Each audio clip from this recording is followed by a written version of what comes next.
Africa is one of the few, it's a continent broken up, but it's really, we look at it as a country, us as African Americans. Like, I think of Africa, I don't think of it as countries. I think of it as a bunch of states, but it should be a country. We're going to talk about group economics. Imagine if Africa had one currency. But just understanding that, you know, the complexities of Africa, even Nigeria, 270 million people, the oil comes from there. You know, I had a great understanding of Nigeria when I went 2019, the oil that comes from Africa, but they have no refineries. They export their oil and then they buy back gas because they don't have refineries. They can build the infrastructure with their wealth. That let me know everything I needed to know in terms of, oh, I know exactly what's going on.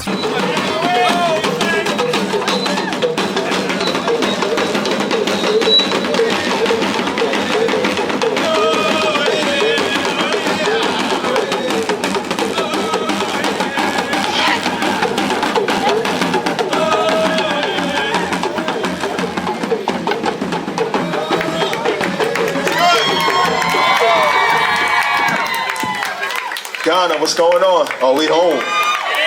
Nah, we need more noise than that. We home, y'all. Yes. Yeah, man. If you know, Market Mondays are your leisure. We turn it up. It's not like a boring financial seminar, so I need some energy, man. Make some noise. This is a Bronx and Greenberg mashup in Ghana. Earn your leisure, Aquaba to summertime in Ghana.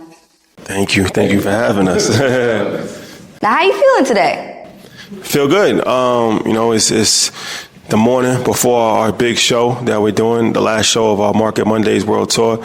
So we're on location right now. So definitely excited and ready for showtime for sure. Now, I know that your platform deals with all kinds of things financial. And I had the privilege of sitting down with Mr. Jack Dorsey of Twitter last year to learn a bit about Bitcoin and cryptocurrency. When did you all realize you needed to have a platform that teaches about financial literacy? Yeah, it started early. My background was in education. Mm-hmm. So I was a teacher in the school in the Bronx, and I knew everything that was being taught and how many things that kids were going to be able to apply in the future. And money and finance was not one of them. It wasn't on the agenda. Was no curriculum about it. And so right there, it hit me like, this needs to be something that needs to be taught. And so we created a program to teach kids.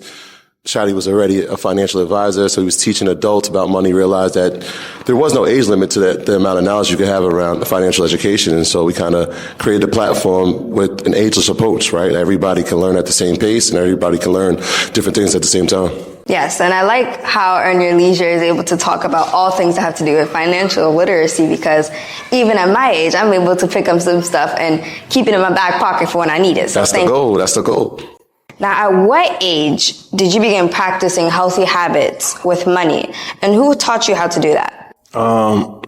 Just learning from different people's experiences, learning from my parents, reading books.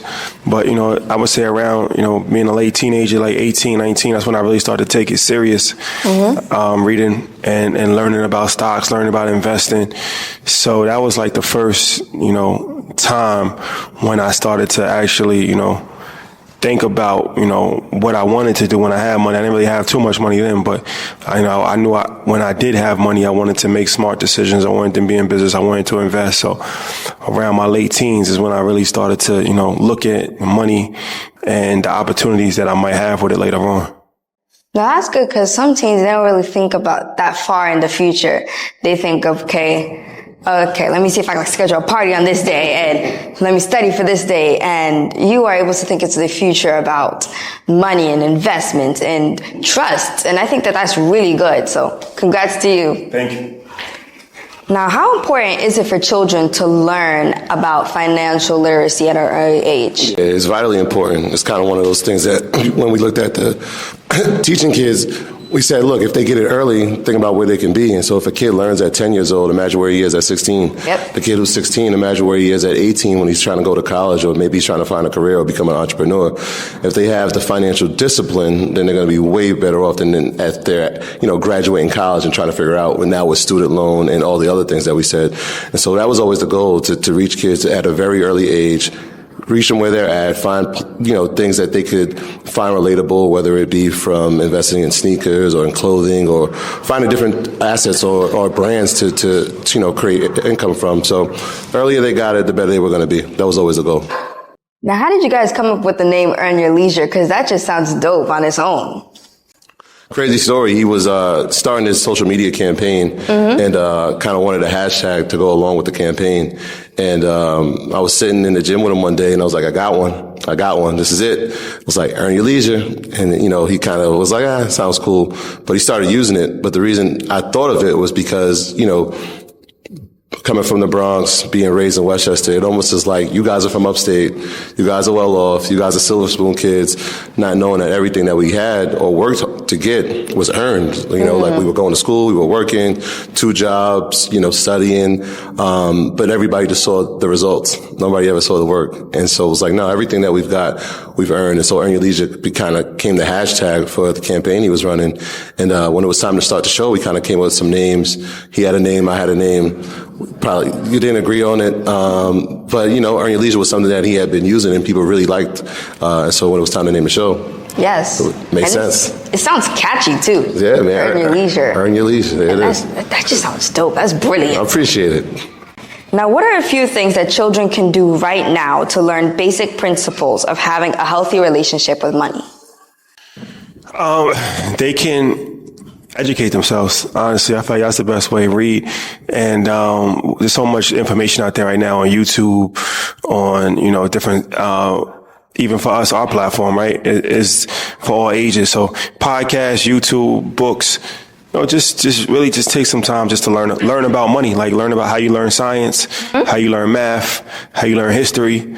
You got to learn about money. It's something that you just don't wake up one day and, are a genius when it comes to economics and finance and investing. It's something that you have to, practice on a day to day and educate yourself and learn from the people that have done it at a high level. So, I think you're never too young to educate yourself. You're never too young to learn. And, even for small things, 1 article a day, read a little bit, watch a YouTube video, little things like that. After a while, you'll start to understand it more and more and you'll be better prepared when you're an adult. Yes. Now let's go dive into the Ghana side of things, because I have been living here for 3 years, and to see somebody from the Bronx or even originating from the Bronx moving to Greenberg but still in New York, yes, that warms my heart a lot. Now, how do you guys find Ghana? How do we find it? It's like so far? Yeah, it's been cool. We just got in yesterday, so we haven't had an opportunity to do a lot. We went to dinner yesterday, a really nice restaurant.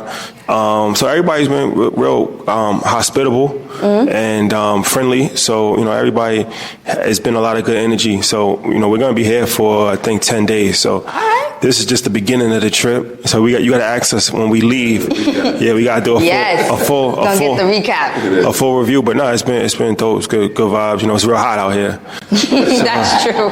That's very much so true. Yeah. But you came in during the dry season, so it's really, really hot. If you came in during the rainy season, it'll be a lot cooler. You get more of the breeze, but. Okay. Good to know. Yes. That's like during April, July to August. That's the best times to come to visit Ghana. Okay. Now, by any chance, have you guys learned your day names? We have not learned our day names, but a little bird told me that we were going to get them today. Right. Something told me today was going to be the day that we were going to get our names. So we're super excited to know what they are. All right. So today might just be the day. Perfect. Do you know the day that you were born on? I was born on a Wednesday. On a Wednesday, and you? On a Monday. All right. So you would be Kweku. Kweku. And you would be Kojo. Kojo? Mm-hmm. All right. Like Boris Kojo? You're part of the family. Sure. So now you guys know your Ghanaian day names. So if anybody asks you, especially Ghanaian that's back home, you can say, yeah, it's my name. Should I put my first name before that? Or it's just Kweku? It's just Kweku. Kweku's my name. There it is. Yep. There you have it. Now, what are 2 fun facts about you that few people know? Oh, man. You want to start? 2 fun facts that few people know, you said?